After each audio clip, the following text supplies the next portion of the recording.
my first question is, I was looking on this pamphlet right here. Yep. And one of the things that obviously stuck out to me was reverse racism. And so my question to that is, I've always thought too that, although I agree with that, I've always thought too that prejudice and discrimination are inherently tied to, historically rooted and entrenched institutionalized forms of systemic racism, and hierarchies, injustice, and power imbalance. And so my question here is, if you believe in this kind of power structures that have existed and continues to exist, how might you go about reconciling these structures? Hey there, guys. Welcome to the channel. Guys, I was talking in the chat in one of our recent videos, and I was reminded of something that I had actually said in a previous video. And really, I was depressed. I was really kind of beside myself that a guy like Vivek Ramaswamy could possibly be trailing Nikki Haley in the polls, which is alarming and completely depressing when you just see the numbers as a snapshot. But I think we have to realize something, there are always going to be Republican voters, independents, and probably with as much as the Democratic Party has shifted far left, a fair amount of actual Democrats that are drawn to an old school neocon, someone like Nikki Haley, right? While Vivek, in his America First message, it really does appeal to the same people that are backing President Trump. So really, when you view the post-Trump future, and I understand that Vivek Ramaswamy, he's no Donald Trump. Donald Trump is a very special, transformative figure. I get all that. But if you look at the post-Trump future, it's a very good sign for a guy like Vivek. And anyway, that's not what this video is about. I'm just getting that out there. Basically, what I'm saying is keep the faith, guys. We have a bench. We have a very, very deep bench, which is more than I can say for Democrats. And speaking of Democrats, Democrat plant gotcha artists, they just keep trying to catch Vivek off guard, which is surprising, man. They haven't stumped him yet. No one has. Not the randos at campaign events, not the mainstream liberal media, not the competition, and not the plants, but they just keep trying. Now, full disclosure, it may not actually be fair to refer to the man in this video as a plant. He's a pastor, so I want to believe that he's coming from an authentic and genuine place, and I'm sure that he probably is. And honestly, all things considered, his question's a fair one, and the answer is very, very important. Because a lot of people, especially people on the left, they do not understand what reverse racism even means, and they especially don't understand their part in it. Much of their platform and basically all of their social justice activism is a form of racism. It's not a form of racism, it is racism. And Vivek does not shy away from this fact. He has a great response, explains in a very plain way that racism, even if it's in response to worse or more or historical racism is just wrong, no matter which way you cut it, no matter what reason you're being racist for. But let's get into it. But first, guys, if you haven't already, please help the channel continue to grow. Moving into 2024, guys, it's going to be more and more difficult to get conservative voices heard. But we can do it together. We can absolutely do it together by making sure we like, comment, subscribe, and most importantly, share. That's a favor to me. I like that. Did my wife call you beforehand and tell you she planted that one, didn't she? She said, I'm not exercising enough on the campaign trail. She's looking out for me. That's good, man. What's your name? I'm Samuel Anson. Samuel? Yeah. Samuel? Okay, good to meet you. So I want to address the first question. I think it's great. I think we, as I said in the beginning, we don't have these kinds of open conversations anymore in this country. And so the heart of the question, let me summarize it as, reverse racism is racism. You agree with me on one hand, but on the other hand, how does that account for historical injustices in this country, including power structures that may be based on inequalities grounded in race? It's the heart of the question? Yeah, fair. Thank you. So here's my view on this. Have we been perfect through our national history? Absolutely not. Right? I mean, we had slavery for 160 years. There was a civil war fought over it. Some people learned that later in life than others, but that's okay. But that's history, right? It's American history, and so the question is, what do we do about it now? So I'll give you my honest, sort of candid feelings about where we are.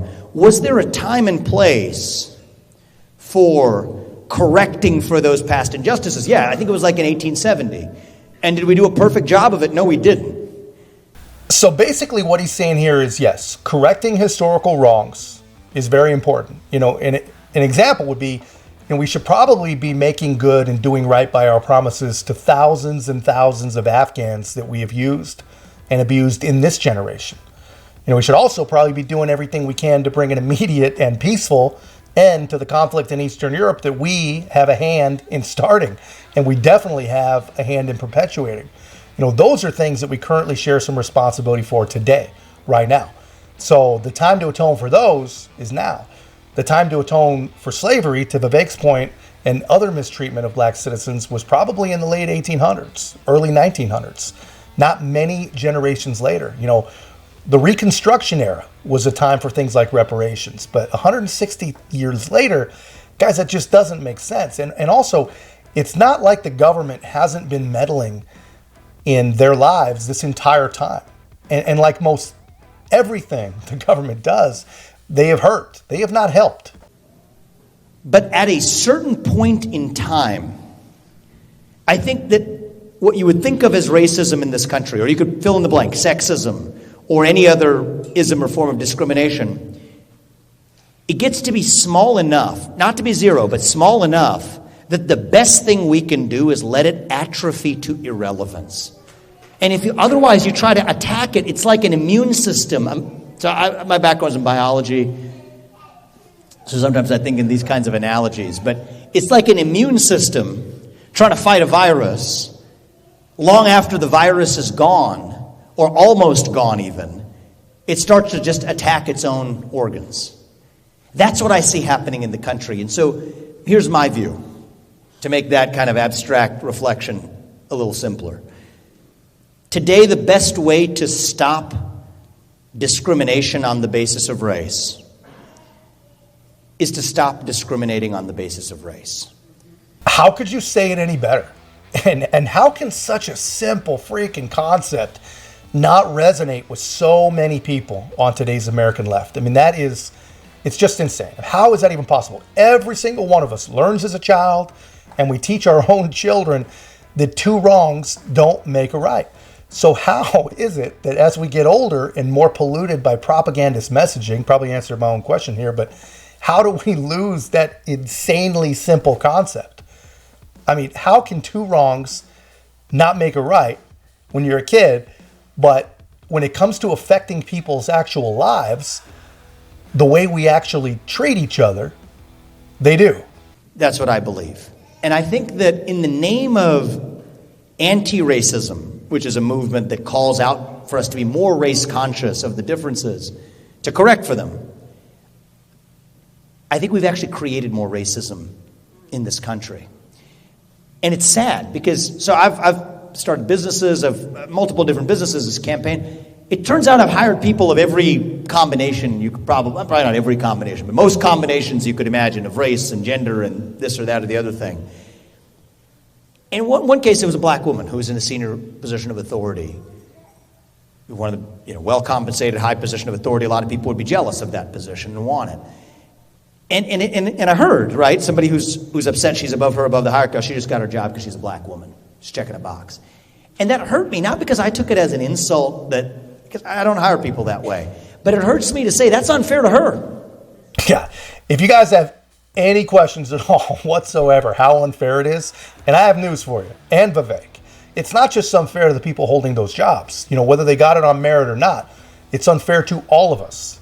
The most famous examples would probably be Kamala Harris, probably the ultimate diversity hire fail, and unfortunately not an isolated incident, because Karine Jean-Pierre, another ultra fail, a historic fail in her own words. And those two women should be a cautionary tale for diversity hiring managers and bureaucrats everywhere.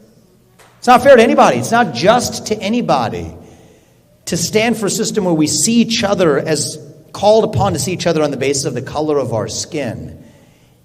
And so at a certain point, the right answer is, I think, we have to move forward.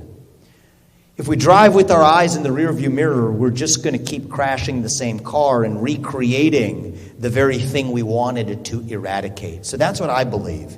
And that's why I'm against what you'll call, what does that refer to, reverse racism, like affirmative action, right? Quota systems, direct or indirect. I'm against them because I think they're inherently divisive. They're anti-meritocratic. I think they're anti-American at their core. And so you will never, it's kind of like, in a philosophical sense, like the answer to the first question. We're never going to defeat the people who disagree with us by censoring them, by using the tools of the opposition against them. So I say that in the category of speech. Well, we Republicans have been censored, and we have. Conservative speech has been censored, so we're going to come back and censor you. We're never going to win that way because you lose the very thing we're fighting for. So it's the same thing. Well, we experienced racism. Now we're going to get racism in reverse. We never win by using the toolkits of the other side. And you're on a higher pay grade than me as a pastor. I'm just running to be president, but you're operating on a different plane. But I think that it's something that you might think of as mercy. At a certain level, what is our path forward as a country? At some point is going to have to, at some point in time. I mean, there's a time for justice and there's a time for mercy. And those two things are in tension with one another, right?